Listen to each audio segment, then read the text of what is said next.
수험부 친구들 반갑습니다. 여러분의 성경 선생님 조현성 목사입니다. 오늘은 성경 공부 8번째 시간으로 아브라함의 이야기를 통해서 하나님이 어떤 분이신지에 대해서 계속해서 살펴보도록 하려고 해요.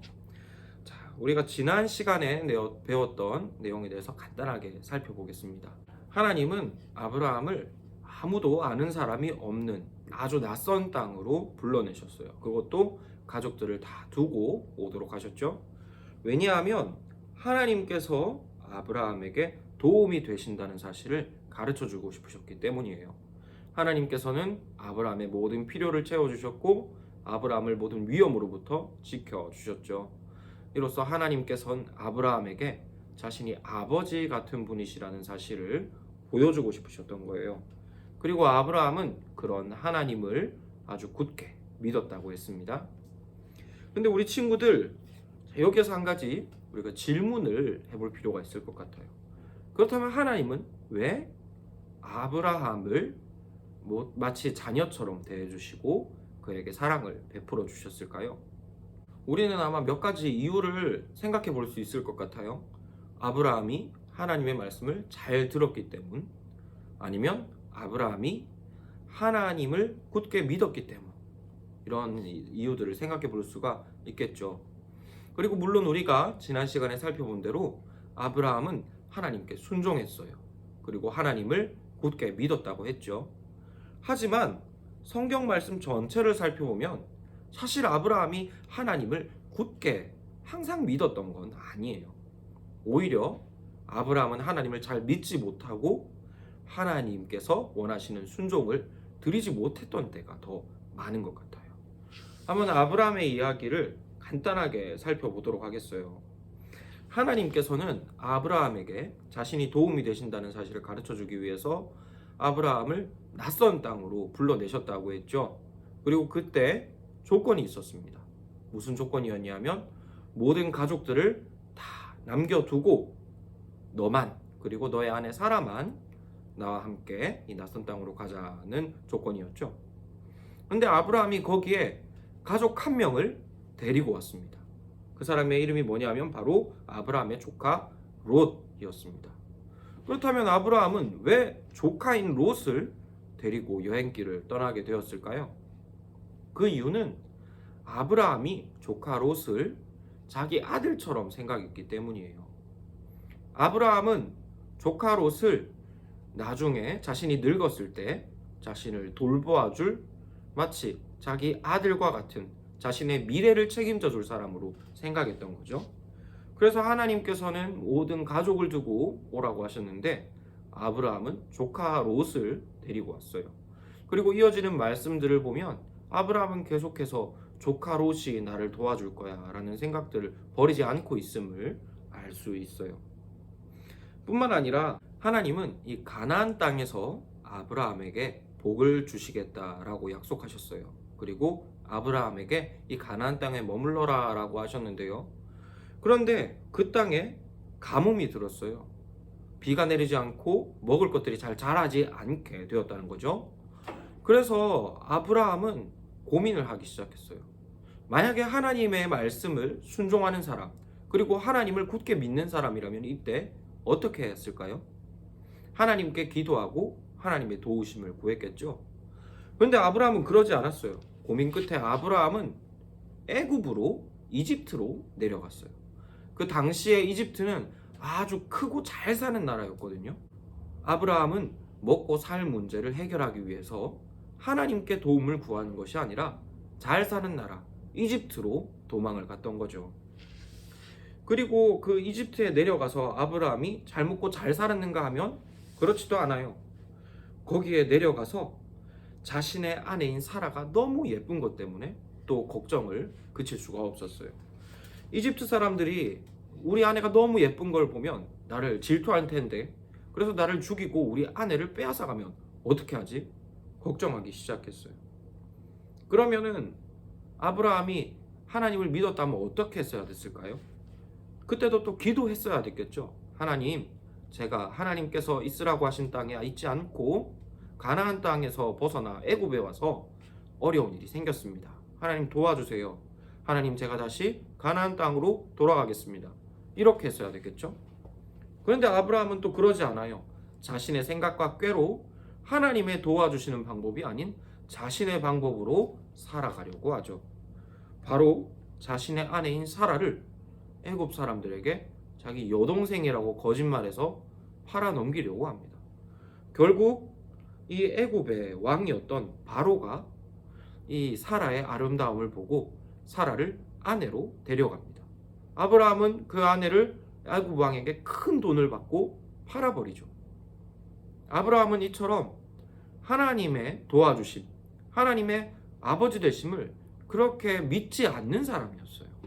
그리고 그 하나님의 말씀에 순종할 줄도 잘 몰랐던 사람인 거죠. 그런데 하나님께서는 그런 아브라함을 불쌍히 여겨주셨고 그 아브라함에게 복 주시겠다 하신 약속을 끝까지 지켜주세요. 아브라함이 조카 롯을 데리고 가나안 땅으로 갔을 때에도 하나님은 그를 버리시지 않았어요. 그가 하나님의 말씀에 순종하지 않았으니 넌 더 이상 안 되겠다. 너는 끝이야. 이렇게 하지 않으시고 그를 불쌍히 여겨주셨죠. 그리고 아브라함이 하나님의 말씀을 듣지 않고 가나안 땅을 떠나서 애굽에 갔을 때에도 하나님은 아브라함을 불쌍히 여겨주셨어요. 그래서 그의 아내 사라가 애굽 왕에게 팔려갔을 때에도 분명히 이것은 아브라함의 잘못 때문에 생긴 일이지만 하나님은 그 모든 문제를 다 해결해 주셨어요. 그리고 다시 하나님께서 복 주시겠다고 약속하신 땅 가나안 땅으로 아브라함을 무사히 돌아오게 하셨습니다. 이처럼 하나님은 아브라함이 하나님께 말씀을 잘 듣는 것도 아니고 하나님을 잘 믿는 것도 아니었지만 아브라함에게 일방적으로 잘해 주셨어요. 아브라함에게 무엇을 원하시지 않고 아브라함에게 일방적으로 잘해 주신 거죠. 그리고 하나님께서 이처럼 아브라함에게 아무 조건 없이 사랑을 베풀어 주시고 지켜 주신 이유는 바로 하나님께서 아브라함에게 그렇게 하겠다고 약속을 주셨기 때문이에요. 아브라함아, 네가 나에게 말을 잘 듣고 나를 잘 믿어야 내가 너를 지켜주고 복을 줄게.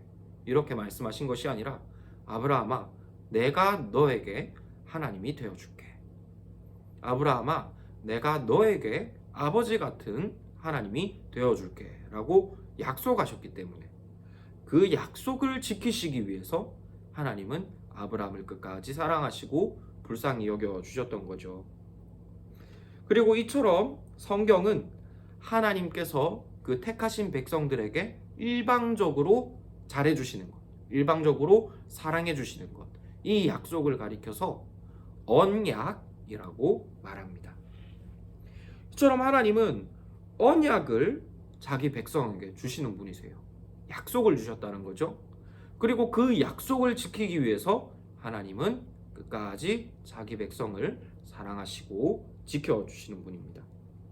물론 그렇다고 해서 하나님께서 자기 백성들이 하자는 대로, 우리가 하나님께 요구하는 대로 다 들어주신다는 말은 절대로 아니에요.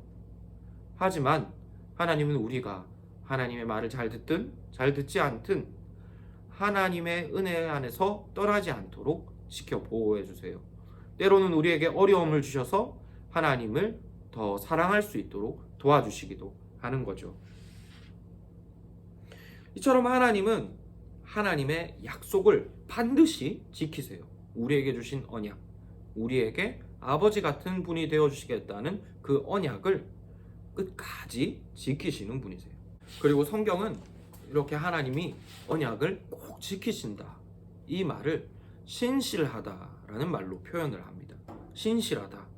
하나님께서 언약을 꼭 지키신다. 무슨 일이 있어도 지키신다는 의미인 것이죠. 그리고 아브라함은 이런 언약에 신실하신 하나님을 경험했어요. 자신의 연약함, 자신의 잘못들, 그리고 하나님을 믿지 못하는 여러 실수들, 이런 일들을 통해서 나는 하나님을 잘 사랑할 수 없지만 하나님은 나에게 주신 그 약속에 끝까지 신실하시구나 하는 사실을 배웠던 거죠. 그 사실을 배운 아브라함에겐 믿음이 생길 수가 있었던 거예요. 하나님께서 나에게 말씀하신 것은 무슨 일이 있어도 지키시는구나. 내가 연약하고 부족해도 하나님은 나에게 하신 약속을 끝까지 지켜주시는 분이구나 하는 믿음이 생겼다는 거예요. 그래서 아브라함은 하나님께 자신의 가장 소중한 보물 이삭을 아낌없이 내어드릴 수 있었던 거죠. 친구들, 이처럼 우리 하나님은 언약, 우리에게 아버지가 되어주시겠다는 그 약속에 아주 신실한 분이세요. 그 약속을 반드시 지키시는 분이세요. 얼만큼 그 약속에 신실하시냐 하면 자신에게 하나밖에 없는 아들 예수님을 십자가에 못 박아 주시기까지 하나님은 우리에게 약속을 꼭 지키시는 분이세요. 그만큼 신실하시다는 거죠. 그래서 우리는 하나님을 생각할 때 이 약속에 신실하신 하나님에 대해서 먼저 생각을 해야 돼요. 우리 친구들이 하나님을 생각할 때 다른 것을 먼저 생각해서는 하나님을 바르게 알 수가 없어요. 하나님께서 내가 이렇게 말을 잘 들으니 나를 이뻐해 주실 거야, 이렇게 생각한다면 우리 친구들이 하나님께 그렇게 이쁜 일을 할 수 없을 때에는 하나님을 아버지라고 생각할 수가 없을 거예요. 그렇지 않아요? 우리 친구들이 하나님을 사랑하기 때문에 하나님이 우리 친구들을 사랑한다고 생각하면 우리 친구들이 잘못할 땐 하나님께 기도할 수가 없는 거예요. 하지만 우리 하나님은 우리 친구들을 무슨 일이 있어도 사랑하세요. 왜냐하면 하나님께서 우리 친구들에게 약속, 우리 친구들이 무슨 일이 있어도 우리 친구들을 지키시고 사랑하시겠다는 그 약속을 주셨기 때문에 우리 친구들을 끝까지 사랑하시죠. 이 사실을 알면 어떤 상황에서도 하나님을 향해서 기도할 수 있고 하나님을 우리의 아버지로 믿을 수가 있어요. 그래서 우리 친구들 항상 하나님을 생각할 때 기억하시길 바래요. 하나님은 언약, 그러니까 우리의 아버지 되신다는 그 약속을 꼭 지키시는 분이세요. 우리 친구들이 무슨 상황에 있더라도 하나님은 그 약속을 지키실 거예요. 그 하나님을, 그 언약에 신실하신 하나님을 꼭 기억하심으로 어떤 상황에서도 하나님을 아버지로, 하나님을 나의 구원자로 생각할 수 있는 우리 친구들이 되시기를 바랍니다. 이것으로 오늘의 성경 공부를 마치도록 하겠습니다. 우리 친구들 모두 한 주간 건강하게 보내시고 이왕이면 꼭 교회에서 우리 초등부 모임 자리에서 함께 얼굴을 맞대고 성경 공부를 할 수 있으면 좋겠습니다. 모두 건강하게 한 주간 잘 보내시고요. 다음 주에 또 뵙도록 하겠습니다. 초등부 친구들 안녕!